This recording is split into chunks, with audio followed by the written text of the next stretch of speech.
আমরা যারা ইসলামের পক্ষের মানুষ এখন তো আমরা ভালোই আছি, ঠিক না? এখন ঝামেলায় আছে রাম এবং বামেরা, হাসানুল হকিনু, রাশেদ খান মেনন এবং তাদের যারা দোসর তারা ঝামেলায় আছে, ঠিক না? এটাই নিয়ম। ইন্না মাআল উসরি ইউসরা। দুঃখের পরে কি আসে? সুখ আসে। দীর্ঘ 15.5 বছর এদেশের ইসলামপন্থী মানুষ কষ্টে ছিল। আপনারা যা মাহফিলের আয়োজন করছেন, আপনাদেরও মাহফিল করতে অনেক বেগ পেতে হতো। অনুমতির জন্য টিউনুর কাছে যাওয়া, ওসির কাছে যাওয়া, এলাকার নেতাদের কাছে ধর্ণা দেয়া, হরেক রকমের সমস্যার মুখোমুখি হওয়া লাগতো। কিন্তু আলহামদুলিল্লাহ এই সিজনে মাহফিল করতে কোনো অনুমতি লাগে না, ঠিক না? আসমান থেকে আল্লাহ নিজে অনুমতি দিয়েছে, যা বেশি করে মাহফিল কর। এর আগে আল্লাহর জমি একদল পাপাচার তারা দখল করে নিয়েছিল, অথচ আল্লাহর জমিনে আল্লাহর কথা বলতে অনুমতি কোনো দরকার আছে? কোনো দরকার নেই। আর আমরা তো 92% মুসলিম। যদি এই দেশে কোরআনের কথা বলতে অনুমতি লাগে, তাহলে ইন্ডিয়ার অবস্থা কি হবে? আল্লাহর শুকরিয়া, আমরা আলহামদুলিল্লাহ এখন ভালো আছি। এখন আলেমরা নির্দ্বিধায়, নির্বিঘ্নে, নিঃসংকোচে তারা কোরআনের কথা বুক ফুলিয়ে বলতে পারছে। আগে তো মাহফিল চলাকালেও ফ্যান্ডেলেও আলেমদের মাইক কেড়ে নেওয়া হতো, এমন ঘটনাও ঘটেছে। কথা বলা অত্যন্ত জটিল ছিল। আমরা দেখেছি যে আমাদের প্রিয় ভাই রফিকুল ইসলাম মাদানী, উনি বলছিল একটু দোয়া করি, বলে দোয়া করা যাবে না। আপনাদের ভিডিওটা চোখে পড়ছিল? মাহফিলে দোয়া পর্যন্ত করতে দেয় নাই। কি অবস্থায় আমরা ছিলাম! যে আল্লাহ তাআলা আমাদেরকে তারই জমিনে তার কোরআনের কথাও বাড়িতভাবে, উন্মুক্তভাবে বলার মতো পরিবেশ করে দিয়েছেন। আমরা শুরুতে তাকে কৃতজ্ঞতা জানাই, শুকরিয়া জানাই, কালিমাতু শুকর পড়ি আলহামদুলিল্লাহ। মানুষ শুকরিয়া করলে আল্লাহ নেয়ামত বাড়িয়ে দেন, লা ইন শাকারতুম লাযিদান্নাকুম। আমরা চাই যে আমাদের বাংলাদেশে যোগের পর যোগ নবী ঈসা আলাইহিস সালামের শাসনকাল আসবে, ততদিন পর্যন্ত যেন কোরআনের কথা বলতে কোনো জালেমের কাছে অনুমতি নিতে না হয়। বলেন আমিন। আল্লাহ সুযোগ রাখুক অবারিত কিয়ামত পর্যন্তই। প্রিয় দিনী ভাইয়েরা, আমি আপনাদের সম্মুখে পবিত্র কোরআন মাজিদ থেকে সূরাতুল কাহাফের 103 এবং 104 দুটি আয়াতে কারিমা তেলাওয়াত করেছি। নবীজি সাল্লাল্লাহু আলাইহি ওয়াসাল্লামের পবিত্র মুখ অনুসৃত ছোট্ট একখানা হাদিস আমি পাঠ করেছি। আল্লাহ তাআলা তৌফিক দিলে এখান থেকে কিছু কথা বলবো ইনশাআল্লাহ। আল্লাহ তাআলা বলছেন, কুল হাল নুনাব্বিউকুম বিল আখসারিনা আমালা। হে নবী, আপনি বলুন, আমি কি তোমাদের কাছে এমন কিছু মানুষের খবর দেব নাকি যেই মানুষগুলো আমলের দিক থেকে ক্ষতিগ্রস্ত, আমল করছে অথচ সেই মানুষগুলো আমল করার পরেও ক্ষতিতে নিমজ্জিত। আল্লাযীনা দাল্লা সাইয়ুহুম, যাদের আমলগুলো হারিয়ে গেছে। ফিল হায়াতিদ দুনিয়া, দুনিয়ার জীবনে আমল করেছে এখানে, হারাইয়া গেছে এখানে, এগুলো আখিরাতের জন্য সামান্য অবশিষ্ট নেই। ওয়া হুম ইয়াহসাবুন, অথচ তারা মনে করে আন্নাহুম ইহসিনুনা সুনআ, তারা ভালো কাজ করে চলছে। তারা যে ক্ষতিগ্রস্ত, আমল যে হারিয়ে গেল, এটা তারা টেরও পায় না। ও নবী, আপনি এমন মানুষের খবর দেবেন নাকি? তাদেরকে প্রশ্ন করুন, বলুন এই আয়াত নাজিল হলো আজ থেকে 1450 বছর আগে। আমল করার পরে রাসূলুল্লাহর যুগে যদি আমল হারায়া যায়, এমন মানুষ থাকে যারা আমল করার পরেও ক্ষতিগ্রস্ত। আজকের এই যুগে এমন মানুষের সংখ্যা কমেছে না বেড়েছে? কি মনে হয়? রাসূলের যুগে যদি এমন মানুষ থাকে যারা নামাজি রোজাদার, অথচ নামাজ রোজা আল্লাহ পর্যন্ত পৌঁছে না, হারিয়ে যায়, এমন মানুষ যদি ওই যুগে থাকে, এই যুগের খবর কি? নামাজ পড়লে জান্নাত, এরকম কোনো নিশ্চয়তা নাই। কত নামাজি জাহান্নামী, তার কোনো হিসাব নিকাশ নাই। নামাজ পড়েও যে জাহান্নামী হবে কিছু মানুষ, এটা তো আল্লাহ কোরআন মাজিদে বলেছেন, ফাওয়াইলুল লিল মুসাল্লিন। এই আয়াত সকলের মুখস্থ আছে, আছে না? ফাওয়াইলুল লিল মুসাল্লিন। অতঃপর কিছু মুসল্লির জন্য ওয়াইল, দোজখ। মুসল্লি কারে কয়? বেনামাজিরে মুসল্লি কয়। মুসল্লি মানে তো নামাজি, সালাত থেকে মুসাল্লি, যে নামাজ পড়ে। ফাওয়াইলুল লিল মুসাল্লিন। অতঃপর মুসল্লির জন্য ওয়াইল। ওয়াইল মানে ধ্বংস। قال النبي صلى الله عليه وسلم الويل واد في جهنم يهبي فيه الكافر 40 خريفا قبل أن يبلغ قعره رواه الترمذي। নবীজি বলছেন ওয়াইল মানে হচ্ছে জাহান্নামের একটি উপত্যকা, একটি গর্ত, যে গর্তের মাঝে জাহান্নামীকে ফেলে দিলে তলায় যেতে 40 বছর লাগবে। কত বড় গর্ত! ওই ওয়াইল নামক গর্তে ঢুকবে কিছু মুসল্লি।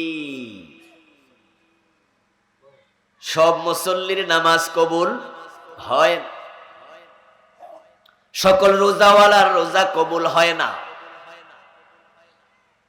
কত মানুষ আছে হাসরের ময়দানে আল্লাহর সামনে হাজির হওয়ার পর দেখবে নেকের পাল্লা জিরো। নেকের আমল নামা এরকম সাদা কাগজের মতো খালি, একটা নেকিও নাই। অথচ লোকটা নামাজি ছিল, হজ করছে, যাকাত দিছে।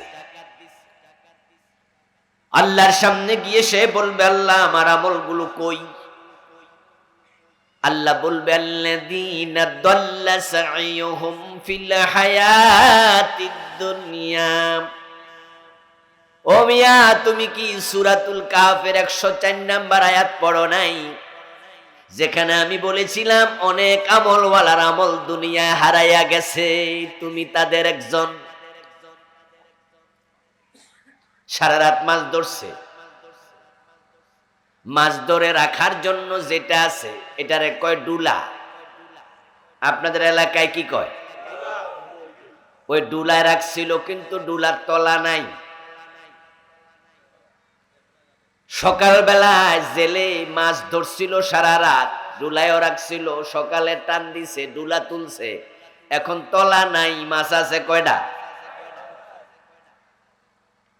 কত মানুষ আছে যাদের আমল আছে, ইমানই নাই।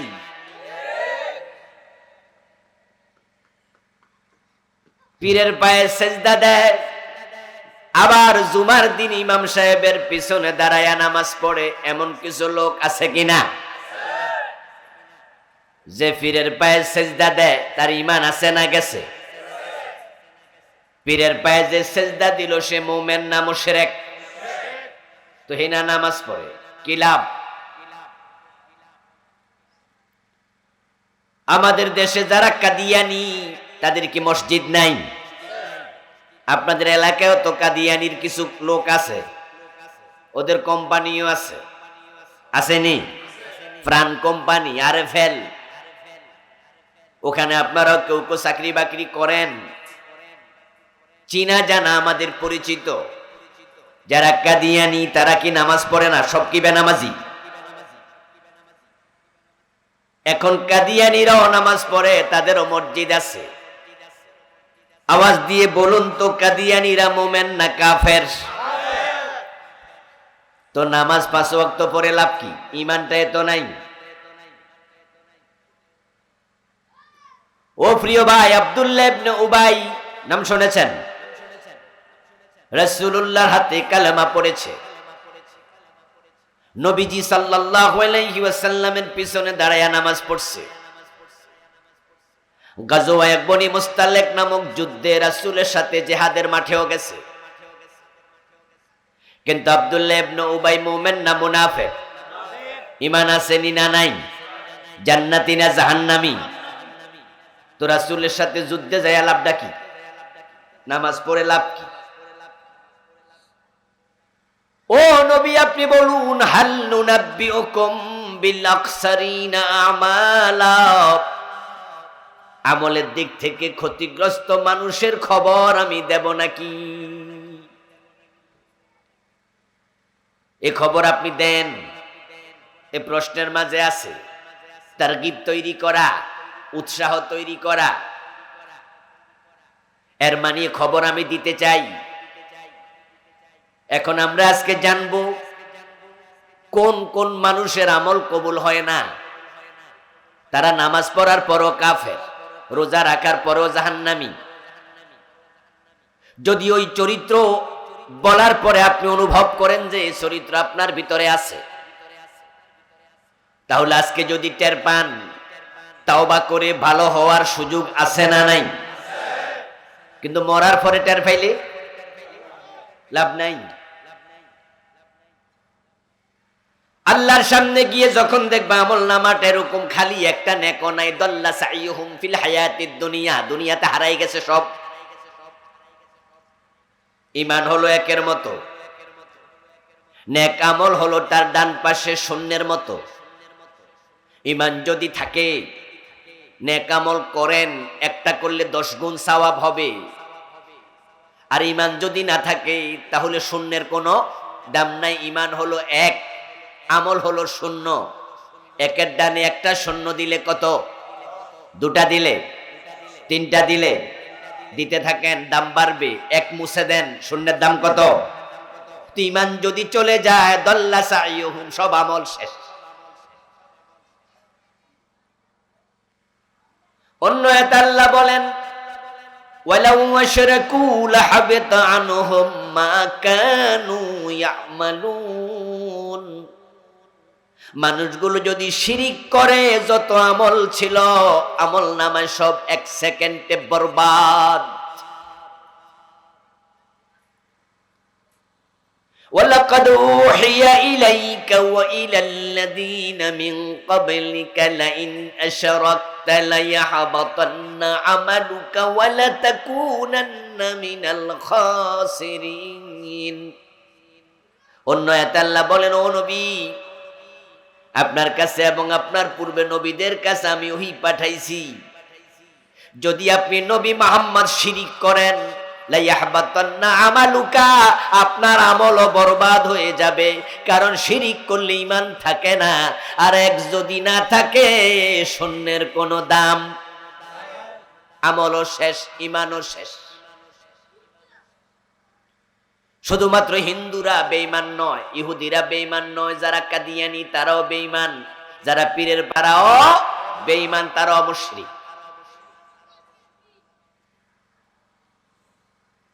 ও প্রিয় ভাইরা আমার,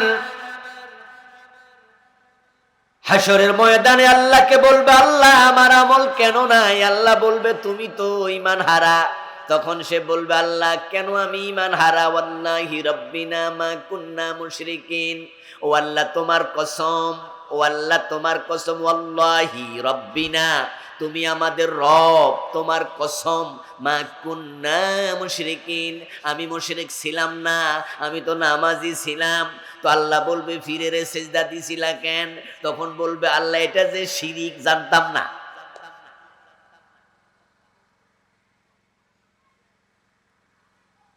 শুধু পীরের পায়ে সেজদা দেয়া শিরিক, এছাড়া শিরিক নাই। এ নিয়ে আমি বই লিখছি, এটার মাঝে শিরিক লিখছি 29টা। আমার লেখা মোট 8টা বই আছে আলহামদুলিল্লাহ, 29টা পড়লে হয়তো আপনি কইবেন সারছে কাম, আমিও তো এটা করি। নাউজুবিল্লাহ পড়েন। ধর্ম যার যার, উৎসব সবার, এমন একটা স্লোগান এই দেশে আছে কিনা? যারা বিশ্বাস করবে শেষ ও মুশরিক। জনগণ সকল ক্ষমতার উৎস, এরকম একটা স্লোগান আমাদের নেতারা বলে কিনা? বিশ্বাস করবেন আপনি মুশরিক।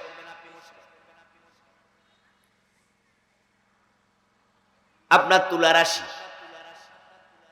তাই মাঝে মাঝে আপনি পত্রিকায় রাশি ফল দেখেন, আপনার কন্যা রাশি, কর্কট রাশি, মর্কট রাশি, আরো কত নাম ফিউকুলিয়া, পত্রিকায় আসে রাশিফল আপনি দেখেন, তারপরে ফইরা মজা নেন, খাইছে রে তুলা রাশিওয়ালা সামনের মাস ভালো যাবে, পত্রিকায় লিখছে।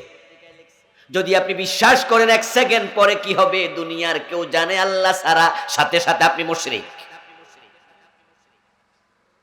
গায়েবের মালিক কে?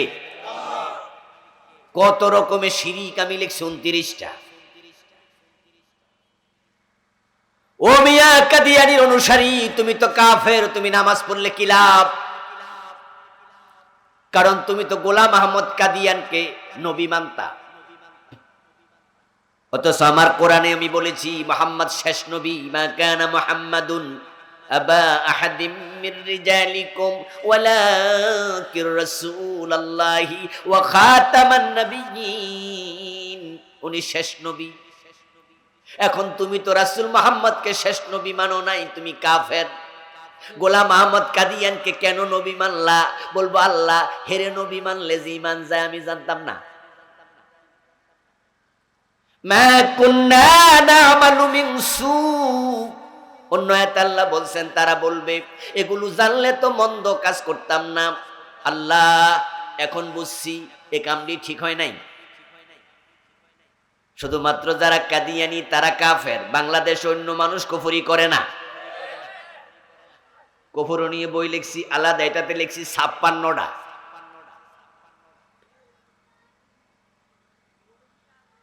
কাদিয়ানি তো একটা, বাকি 55টা কি?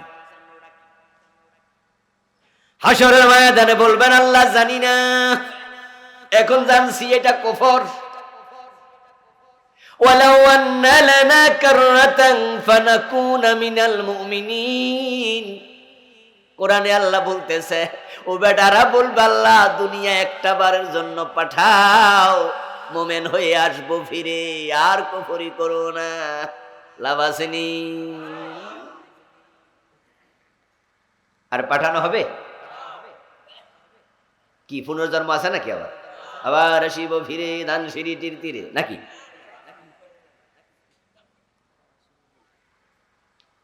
ও দোস্ত, একবারে এসেছো আর আসবা না, দ্বিতীয়বার তোমাকে পাঠানো হবে না।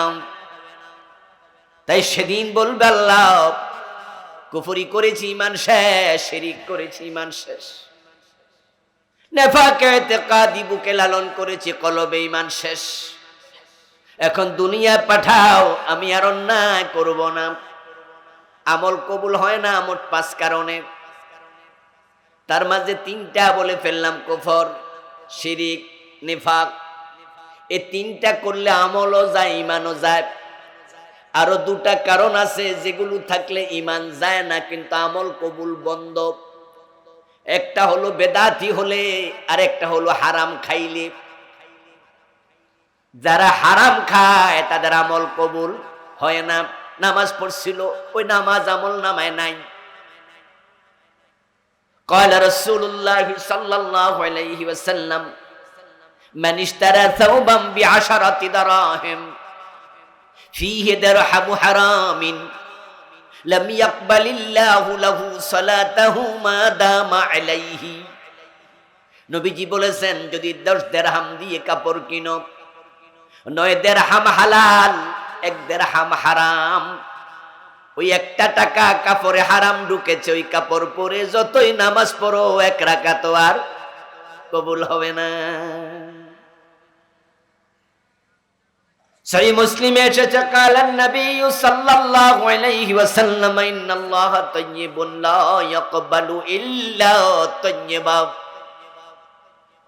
নবীজি বলেন আল্লাহ পবিত্র, তিনি অপবিত্র কোনো কিছু গ্রহণ করেন। পবিত্রতা বড় দামি জিনিস। নামাজের 13 ফরজ আরকান আহকাম, 3টাই হলো তাহারাত। 1 নম্বরে শরীর পাক, 2 নম্বরে কাপড় পাক, 3 নম্বরে নামাজের জায়গা পাক। 13টার মাঝে 3টাই পবিত্রতা সংক্রান্ত। এই কাপড়ের মাঝে প্রস্রাব লাগছে, পুকুরে নিয়ে গোসা মারেন, ধুইয়া দেন, হয়ে যাবে পবিত্র। কিন্তু সুদের টাকা দিয়া কাপড় কিনছেন, বঙ্গোপসাগরে ধুইয়াও লাভ।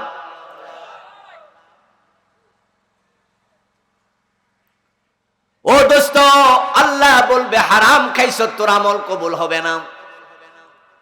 এখন আপনি বলবেন আল্লাহ দুনিয়া আর একবার পাঠাও, আর হারাম খাইতাম না। পাঠাইবো? হাদিস আছে ইন্নাল্লাহ লা ইয়াতাকাব্বালু লা ইয়াকবালু লিসাহিবি বিদআতিন সাওমান ওয়ালা সালাতান ওয়ালা হাজ্জান ওয়ালা উমরাতান ওয়ালা জিহাদান ওয়ালা সারফান ওয়ালা আদলা ইয়াখরুজু মিনাদ দ্বীন কামা তাখরুজু শাওরাতু মিনাল আজিন। রাওয়াহু ইবনু মাজাহ। নবীজি বলছেন মানুষ যখন বেদাতি হয়, আল্লাহ বেদাতির নামাজ, রোজা, হজ, যাকাত, জিহাদ কোনো ভালো কাজ আর কবুল করে না। বেদাতির আমল বেদাতির মুখের উপর আল্লাহ ফিকে মেরে দেয়। বেদাতি দিন থেকে বেরিয়ে যায় তেমন ভাবে, যেমন ভাবে আটার খামির থেকে টান দিলে চুল বেরিয়ে যায়। এখন বাংলাদেশে বেদাত আছে না নাই? ফির বলেন, বুজুর্গ বলেন, দোস্ত বলেন, বেদাত অধিকাংশ ফির বেদাতি। বালা ফির আছে সংখ্যায় বড়ই। এখন বেদাত গুলো চিনবেন না, চিনলে আমল কবুল বন্ধ। ও দোস্ত, যদি আজকের আলোচনা টের পান যে আপনিও বেদাতের সাথে আছেন, বলুন তো এখনই সিদ্ধান্ত নিয়ে বেদাত বাদ দেওয়ার সুযোগ কি নাই? কিন্তু মরার পরে টের পাইলে লাভটা কি?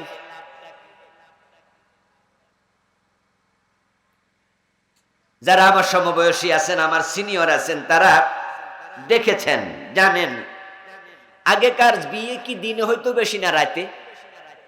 রাতে। তখন কি সবার বাড়িতে বিদ্যুৎ ছিল? ছিল না। তখন রাতের বেলা বিয়ে হওয়ার জন্য এক ধরনের লাইট ছিল, বড় বড়। এগুলো কি নাম? Farm light. এই যে আমাদের সমবয়সীরা, সিনিয়ররা জানে, ফোলাফান দেখে নাই। এই ফার্ম লাইটের মাঝে ফার্ম দিলে আলো জ্বলতো, তেলও আছে, আলো আছে, ভালো আলো। মাঝে মাঝে কিছু ফার্ম লাইট আছে আলো আর দেয় না, একবারে মিনমিন করে। অথচ লারা দিয়া দেখতো যে তেল তো আছে কিন্তু আলো নাই। মেকানিক আনলে দেখা যেত নিচ থেকে আলোটার জন্য তেল সাপ্লাইয়ের যে লাইন আছে, ওই লাইনের মাঝে কিছু ধুলাবালি পড়লে তেল সাপ্লাই বন্ধ, আলো দেয়া বন্ধ। মেস্তারি আসছে, মেকানিক আইসা লাইনটা ক্লিয়ার করে দিছে, আলো আবার আগের মতো জ্বলছে। যেই প্রবলেমে আমল কবুল হয় না, ঈমান চলে যায়, ধরা পড়লে আজকে তাওবা করলে আল্লাহ সব ক্লিয়ার করে দেবে ইনশাআল্লাহ। তা আমি আজকে 5টা বিষয় নিয়ে কথা বলতে চাই, আপনারা শুনবেন আর নিজের মাঝে খুঁজবেন। قال النبي صلى الله عليه وسلم الكيس من دان نفسه وعمل لما بعد الموت। নবীজি বলেন দুনিয়ার সবচেয়ে চালাক মানুষ ওই ব্যক্তি যে আত্মসমালোচনা করে, নিজের মাঝে কি কি দোষ আছে এটা খোঁজে। বাংলাদেশে একটা ইসলামী দল আছে, আমি নাম কমু না, আপনারা খুঁজে নিবেন আপনাদের মতো। যে ইসলামী দলে তাদের লোকদেরকে শিখায় যে আত্মসমালোচনা করো প্রতিদিন। তাদের বই আছে, বইতে লিখতে হয় আপনি আত্মসমালোচনা করেন কিনা।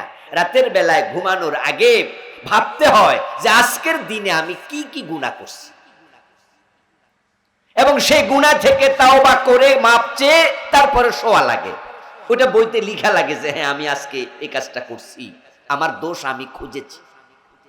আমরা তো মানুষ, চলাফেরায়, কথাবার্তায়, লেনদেনে দোষ হতে পারে না? কিন্তু দোষ নিয়ে যদি ঘুমায়া যান আর সেখানে মৃত্যু হয়ে যায়, তাহলে তাওবা ছাড়া মৃত্যু হলে জান্নাত পাওয়া সহজ না কঠিন? তাই নবীজি বলেন, আল কাইয়িসু মান দানা নাফসা, দুনিয়ার মাঝে চালাক হলো সেই মানুষ যে আত্মসমালোচনা করতে জানে। আত্ম মানে নিজ, সমালোচনা তো বুঝিনি। আত্মসমালোচনা মানে নিজের সমালোচনা। রাসূল বলল সেই চালাক যে নিজের সমালোচনা করে। আপনাদের কাছে জানতে চাইবো, আমরা কি নিজেরটা বেশি সমালোচনা করি না মানুষেরটা? আমরা অন্যর নিয়ে এত ব্যস্ত, নিজের ব্যাপারে টাইমে না। অন্যকে নিয়ে সমালোচনা করে সে হলো ব্যাকল, অবুঝ, বেওকুফ। ও প্রিয় ভাই, আপনাকে নিয়ে আমি এত ব্যস্ত হলাম, অথচ কোরআনে আল্লাহ বলেন লা তাজিরু ওয়াজিরাতুন বিজরা উখরা, অন্যের আমলের জবাব আমাকে দেয়া লাগবে না। লানা আমালুনা ওয়ালাকুম আমালুকুম, কোরআনের আয়াত। আল্লাহ বলতেছে তোমার আমল তোমার, আমার আমল আমার। আপনাকে নিয়ে ব্যস্ত হলাম, নিজের খবর নাই। অথচ আপনার কবরে আমি যাব না, আমার কবরে আপনি না। তাই সবচেয়ে বেশি নিজের চিন্তাই নিজে করা দরকার। তো আজকের আলোচনা হবে আত্মসমালোচনামূলক। আমরা যেই 5টি কারণে মানুষ ক্ষতিগ্রস্ত হবে, আমল থেকে বঞ্চিত হবে, অথচ আমল করেছে না। আরে এই যে শীতকাল গেল, জানুয়ারি মাস, ডিসেম্বর মাসে ফজরের টাইমে উঠা জামাতের সাথে নামাজ পড়া এই শীতের মাঝে, এটা আসলে এত সোজা না, এটা একটু কষ্ট। আল্লাহর বান্দা ফজরের নামাজটা জামাতে পড়ছে কষ্ট করে শীতের মাঝে, কিন্তু আল্লাহর সামনে গিয়া দেখবে এক ওয়াক্ত নামাজও নাই। আরে যে বেনামাজি, হের যদি না থাকে তাহলে তো একটা ওইল। চুরি কইরা মাইর খাইলো, সুরে মনে মনে কই চুরি করছি মাইর খাই। আচ্ছা যে চুরি করে না হেতে মাইর খাইলে কি কষ্ট? মানে ডাবল কষ্ট। হে ফাও মাইর খাইছে। বেনামাজি জাহান্নামে যাবে, এটা স্বাভাবিক। আমার বন্ধু বলতেছিলাম, চৈত্র মাসে রোজা রাখা শীতকালের রোজার চেয়েও কঠিন। এখন তো শীতকালের রোজা, চৈত্র মাসে রোজা রাখছি না আমরা, এত কষ্ট। অথচ আল্লাহর সামনে গিয়ে দেখবেন আমল নামে একটা রোজার সওয়াবও নাই, তখন কেমনটা লাগবো কোন? খুবই কষ্ট হয়। এবং এই মানুষগুলো যখন আল্লাহকে বলবে আল্লাহ আরেকটা বার পাঠাও, আমি জানি না, আল্লাহ বলবেন খুযুহু ফাগুল্লুহু সুম্মাল জাহিমা সাল্লুহু, ও ফেরেশতা তারে ধর, জাহান্নামের ডান্ডা বেড়ি পরাইয়া জাহান্নামের মাঝখানে ফেলে দে। 50 বছর 60 বছর 80 বছর হায়াত দিছি, জানে নাই কেন? জানা কি নফল না ফরজ? কোরআনের যত আয়াত আল্লাহ নাজিল করছে, 1 নাম্বার আয়াত ছিল ইকরা বিসমি রাব্বিকাল্লাযী, পড়ো, রবের নামে পড়ো, যিনি বানাইছে তোমারে তার নামে পড়ো। তো কোন কোন কাজ শিরিক হে তো পড়ে নাই, জানবো কেমনে? কোন কোন কাজ কুফর সে তো পড়ে নাই, জানবে কেমনে?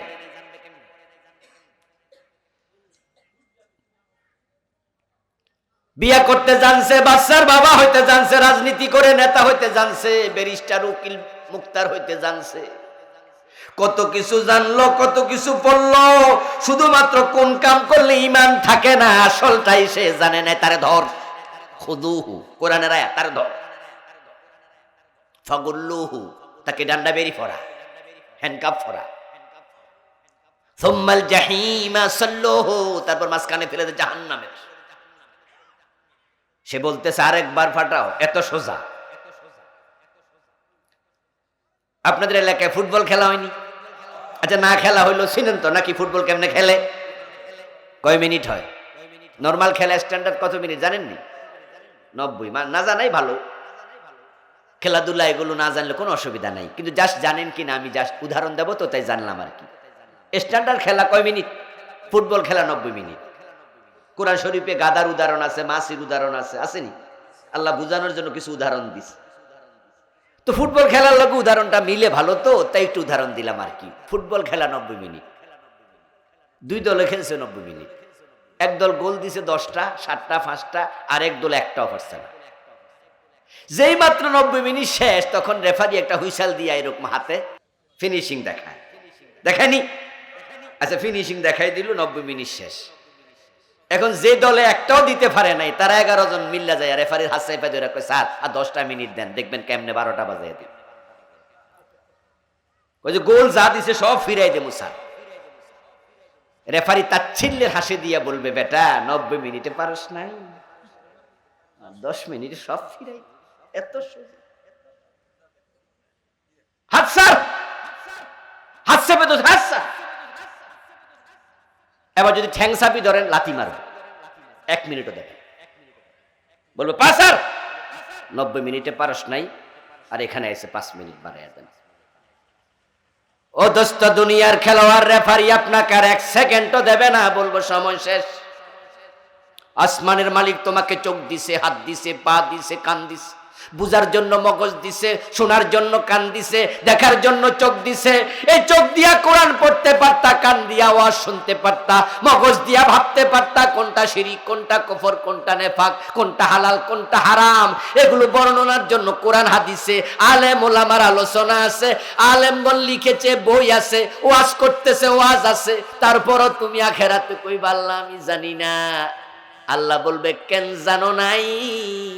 তোমার মতো বান্দাকে নতুন সুযোগ দেওয়ার কোন সুযোগ আউট। তখন কি উপায় হবে? এই জন্য শিরিক বলেন, কুফর বলেন, এগুলো কি মরার পরে জানবেন না আজকে জানা উচিত? তো এক রাইতে সব কইতে পারবো তো? সম্ভব না। জাস্ট আইডিয়া দেব। এই 5টা বিষয় সম্পর্কে ভাষা একটু ধারণা দেব, আর নিজ দায়িত্বে পড়ে নেবেন। ডাক্তারের কাছে গেলে ডাক্তার ডায়াগনোসিস করে, প্রবলেম কি জাস্ট আপনাকে আইডিয়া দেয় যে ভাই আপনার ডায়াবেটিক হয়েছে। ডায়াবেটিকের মাত্রা সবার সমান থাকে না, আপনারও সমান থাকবে না, কোনোদিন এটা বাড়বে, কোনোদিন কমবে। কিন্তু আপনাকে কনসেপ্ট নিতে হবে যে ডায়াবেটিক ব্লাডের মাঝে থাকলে এই ডায়াবেটিকের মাধ্যমে চোখে প্রবলেম হবে, কানে প্রবলেম হবে, রক্তে প্রবলেম হবে, দেহে প্রবলেম হবে, কিডনি সমস্যা হবে। তাই আমাকে সতর্ক থাকা লাগবে। এই সতর্কতার দায়িত্ব ডাক্তারের না রুগীর? আমি আপনাদের জাস্ট আইডিয়া দেব, পরবর্তী দায়িত্ব কার? হুজুরের না আমনের? ইয়েস, আপনার আমল আপনার কবর।